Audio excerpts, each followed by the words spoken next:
Hi all, എല്ലാവർക്കും സുഖല്ലേ?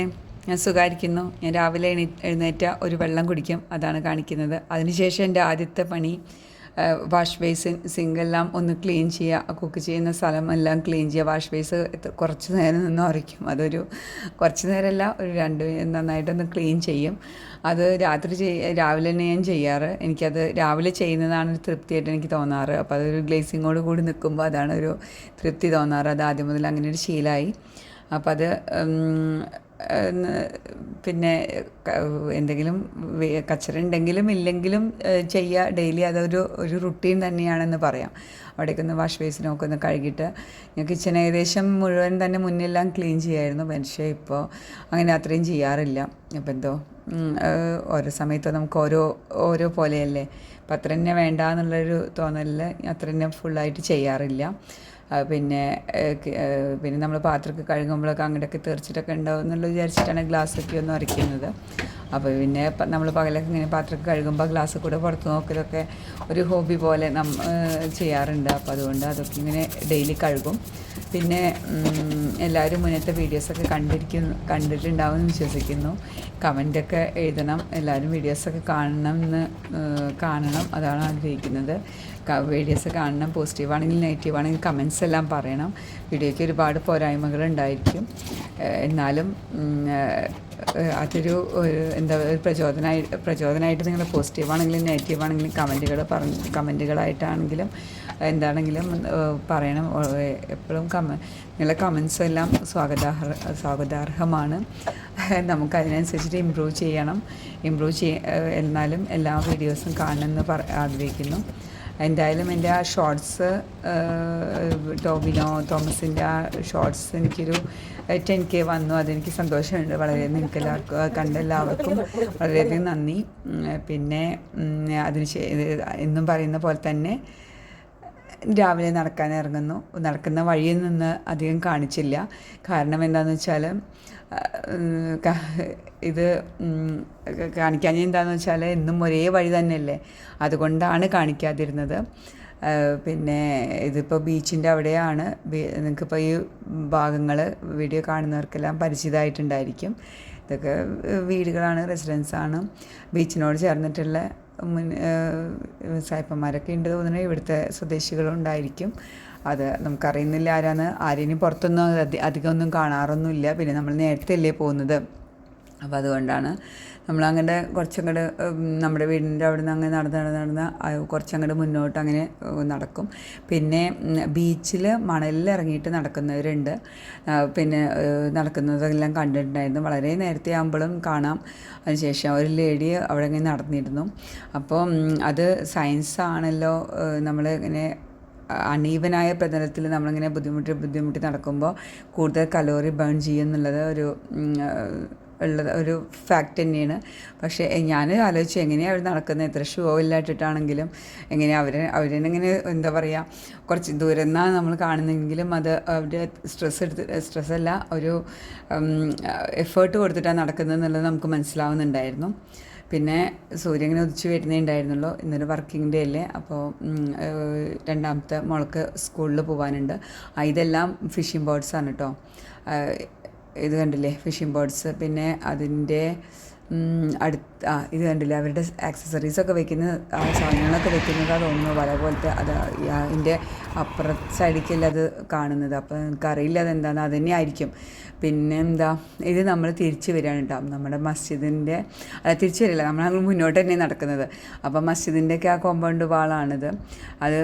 തിരിച്ച് വരികയാണ്. അതെ.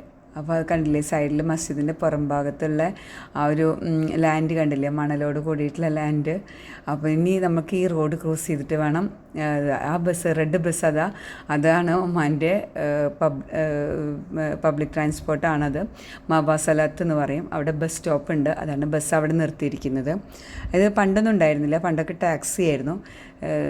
ഈ ബസ് തുടങ്ങിയിട്ട് ഒരു 6 വർഷമൊക്കെ ആയിട്ടുണ്ട്. ഞാനും മക്കളൊക്കെ പോയിട്ടുണ്ട്. ഇതിന് പോകാനായിട്ട് ഞങ്ങൾ പോയി ഒരു ദിവസം ഇതിൽ തന്നെ പോയിട്ട് ഇങ്ങനത്തെ ബസ്സിൽ തന്നെ തിരിച്ചു വന്നിട്ടുണ്ട്. പിന്നെ നടന്നു കഴിഞ്ഞ് വന്നിട്ടുള്ളൊരു ടീ ടൈമാണ് കാണിക്കുന്നത്. ഒരു കോഫി കുടിക്കാൻ എല്ലാവരും കൂടിയിട്ട് കാരണം കോഫി കുടിക്കുന്ന പറഞ്ഞാൽ ഒരു കോൾഡ്, അപ്പോൾ അതുകൊണ്ട് ബ്രേക്ക്ഫാസ്റ്റ് കഴിക്കാനൊരു താല്പര്യമില്ലാത്ത പോലെ. അപ്പോൾ അതുകൊണ്ട് രണ്ടാമത്തെ മോള് സ്കൂളിലേക്ക് പോയി. ഞങ്ങൾ മൂന്നാളും കൂടിയിട്ട് ഇരുന്നിട്ട്, ഹസ്ബൻഡും ഞാനും മൂത്ത മോളും കൂടിയിട്ട് ഇരുന്നിട്ട് അപ്പോൾ ഒരു കോഫി വാങ്ങി, പുതിയൊരു കോഫി, മിൽക്കി വേ കോഫി എന്ന് പറയുന്നത്. ഞാൻ ആദ്യമായിട്ടാണ് ഇത് കുടിക്കുന്നത്, ഈ ഒരു കോഫി യൂസ് ചെയ്യുന്നത്. അപ്പോൾ അതുകൊണ്ടും കൂടി ഒരു എക്സൈറ്റഡ് ആയും കൂടി ആയിട്ടും കൂടിയാണ് ഇത് യൂസ് ചെയ്യുന്നത്. ഒരു ചോക്ലേറ്റിൻ്റെ ഫ്ലേവർ എന്തോ അങ്ങനെ ഒരു കാരമലിൻ്റെ ഒരു ആ ഫ്ലേവർ ഉള്ളതുകൊണ്ട് വീട് മുഴുവൻ ആ മണം വരുന്നു. പിന്നെ കുറച്ചൊരു സ്നാക്സ് കഴിഞ്ഞു കേട്ടോ, അതുകൊണ്ടാണ് ഇതിങ്ങനെ പൊടിയൊക്കെ ആയി കിടക്കുന്നത്. എന്നാലും ഒരു കോഫിയുടെ കൂടെ രസമുണ്ട്, ഒരു ഉപ്പ് പോലെയുള്ളതായതുകൊണ്ട്. പിന്നെ അത് പിന്നെന്താ, പിന്നെ കുറച്ച് മിക്സ്ചറും ഇതൊക്കെ കടയിൽ നിന്ന് വാങ്ങിയതാണ് കേട്ടോ. ഇവിടെ നമ്മൾ തൊട്ടടുത്തൊരു ഒരു ചെറിയൊരു ഹൈപ്പർ മാർക്കറ്റ് ഉണ്ട്, അവിടെ നിന്ന് വാങ്ങിയതാണിത് ഇതെല്ലാം. പിന്നെന്താ, പിന്നെ എല്ലാവർക്കും സുഖമല്ലേ? ഇനി ഒരു 2 മണിക്കൂറിന് ശേഷമാണ് ബ്രേക്ക്ഫാസ്റ്റ് ഉണ്ടാക്കുന്നത്. അപ്പോൾ ചായ ഉണ്ടാക്കുന്നു, അതാണ് കാണിക്കുന്നത്. എൻ്റെ മോള് ഡ്രൈവിംഗ് പഠിക്കാൻ പോയിട്ട് അവൾ 2 മണിക്കൂർ കഴിഞ്ഞിട്ടാണ് വന്നത്. അപ്പോൾ അതിനുശേഷം ഞങ്ങൾക്ക് 2 പേർക്കും കൂടി ഉണ്ടാക്കുന്നതാണ്. അപ്പോൾ ആദ്യം മിക്സർ ജാറിലത് ആദ്യം മോൾക്കും ഹസ്ബൻഡിനും അരച്ചിട്ടുണ്ടായിരുന്നു. ഇത് ഒരു പ്രോട്ടീൻ റിച്ച് ദോശയാണ്. രാവിലെ എഴുന്നേറ്റ് ഉടനെ വെള്ളത്തിലിട്ടതായിരുന്നു കേട്ടോ. ഇത് ഞാൻ പറഞ്ഞിട്ടുണ്ടല്ലോ മുന്നത്തെ വീഡിയോയിലൊക്കെ, എനിക്ക് ബ്രഞ്ചൊക്കെ കഴിക്കുന്ന സമയത്ത് ചായ നിർബന്ധമാണ്. അപ്പോൾ ഒരു ചായ ഉണ്ടാക്കുന്ന ഒരു വെള്ളം ചായ പോലെയൊക്കെ തോന്നുന്നുണ്ടാവാം, പാലൊക്കെ ഒഴിച്ചിട്ടുണ്ട്, പക്ഷേ എന്നാലും തോന്നുന്നുണ്ടാവാം. ഇതൊരു പ്രോട്ടീൻ റിച്ച് ദോശയാണ്, ഒരു ഹെൽത്തി എന്ന് പറയാം. റൈസിന് ഒരു എന്താ പറയുക, ഒരു 1/4 ഗ്ലാസ് പോലും ഇട്ടിട്ടില്ല, വളരെ ഒരു ചെറിയൊരു അളവ് മാത്രം റൈസ് പേരിനിട്ട്. ഇടയ്ക്ക് റൈസ് ഇടാതെയും ഉണ്ടാക്കാറുണ്ട്. ചെറുപയർ, കടലപ്പരിപ്പ്, ഉലുവ, പിന്നെ റാഗി, ബജ്ര, അങ്ങനെയുള്ള സാധനങ്ങളെല്ലാം കൂടിയിട്ട് ഇട്ടിട്ട് ഉള്ളൊരു ദോശയാണ്. അതുകൊണ്ട് റൈസ് ഒട്ടും ഇടാത്തതുകൊണ്ടാണ് ഈ എടുത്താൽ കിട്ടാനൊരു ബുദ്ധിമുട്ട്. അപ്പോൾ അതുകൊണ്ടാണ് ഞാനൊരു മുട്ട അതിലിട്ടത്. ഇടയ്ക്ക് ഇതിൽ ഞാൻ വലിയ ജീരകം ഉണ്ടല്ലോ, പെരുംജീരകം, അതും കൂടി ഇട്ടിട്ടുണ്ടായിരുന്നു ഒരു ഫ്ലേവറിന് വേണ്ടിയിട്ടും, പിന്നെ അസിഡിറ്റിയും തോന്നാതിരിക്കാൻ വേണ്ടിയിട്ടും. അത് ഇടയ്ക്ക് ഇങ്ങനെ കഴിക്കും. ഒരുപാട് ടേസ്റ്റ്, ഇപ്പോൾ കോൾഡ് ഉള്ളതുകൊണ്ട് മിക്കവാർക്കും അധികം ഇഷ്ടമൊന്നും ആയിട്ടൊന്നുമില്ല, പക്ഷേ ഞാനങ്ങനെ കഴിക്കാറൊക്കെ ഉണ്ട്. അങ്ങനെ ഉള്ളൊരു ദോശ ഉണ്ടാക്കിയത്. പിന്നെ മിക്സർ ജാറിൽ നിന്ന് ഒഴിക്കുന്നത് ഒന്നുമല്ല, ഞങ്ങൾക്ക് 2 പേർക്ക് 4 ദോശ വേണ്ടായിരുന്നല്ലോ, അതുകൊണ്ടാണ്. പിന്നെ ഒരു ഫ്രൂട്ട് സാലഡും കൂടി ഉണ്ടാക്കി, കാരണം ഈ പ്രോട്ടീൻ ദോശ കഴിച്ചുകൊണ്ടും പിന്നെ ഒരു മധുരമൊക്കെ കഴിക്കാൻ തോന്നുന്നുണ്ട്. ഈ ടൈപ്പിൽ ഫ്രൂട്ട് സാലഡ് ഞാൻ ആദ്യമായിട്ട് ട്രൈ ചെയ്യുന്നത് കേട്ടോ. അതായത് ഐസ്ക്രീം വെച്ചിട്ടാണെങ്കിലും ഞാൻ സാധാരണ കൂടുതൽ കണ്ടിരിക്കുന്നതും കഴിച്ചതും. ഇത് ഹണിയും ലെമണൊക്കെ നമ്മുടെ ഇഷ്ടത്തിനനുസരിച്ചിട്ട് എത്ര വേണമെങ്കിലും നമുക്ക് ചേർക്കാം. പിന്നെ കുറച്ച് നേരമൊക്കെ കഴിഞ്ഞപ്പോഴേക്കും ഇത് ആ മാംഗോ ഒക്കെ കൂടിയിട്ട് അതിൽ മിക്സ് ചെയ്തപ്പോൾ നല്ലൊരു എന്താ പറയുക, ഒരു ജ്യൂസി പോലെ തന്നെ അത് വന്നു. നല്ലതായിരുന്നു. പിന്നെ എല്ലാ ഫ്രൂട്ട്സും കളയുമ്പോൾ തന്നെ നമുക്കത് ടേസ്റ്റ് ഉണ്ടല്ലോ. ഇത് ഗ്രീൻ ആപ്പിൾ, റെഡ് ആപ്പിൾ, അനാറ്, സ്വീറ്റ് മെലൺ, പേരയ്ക്ക, എല്ലാ ഗ്രേപ്സ്, പിന്നെ കുറച്ച് ഫ്രൂട്ട്സ്, ഒരു 6 ടൈപ്പ് ഫ്രൂട്ട്സൊക്കെ എല്ലാം ഇട്ടിട്ട് നല്ലൊരു ഫ്രൂട്ട് സാലഡായിരുന്നു. എനിക്കിഷ്ടമായി. ഐസ്ക്രീമിനെക്കാട്ടിലും നല്ലൊരു സോഴ്സായിട്ട് എനിക്ക് തോന്നി. ലെമണൊക്കെ ഇഷ്ടാനുസരണം എത്ര വേണമെങ്കിലും ചേർക്കാം. അപ്പോൾ എല്ലാവരും വീഡിയോ കാണണമെന്ന് ആഗ്രഹിക്കുന്നു. എല്ലാവരും വീഡിയോ കാണുക, കമൻറ്റുകളെല്ലാം രേഖപ്പെടുത്തുക. Okay, thank you. Like, share and subscribe.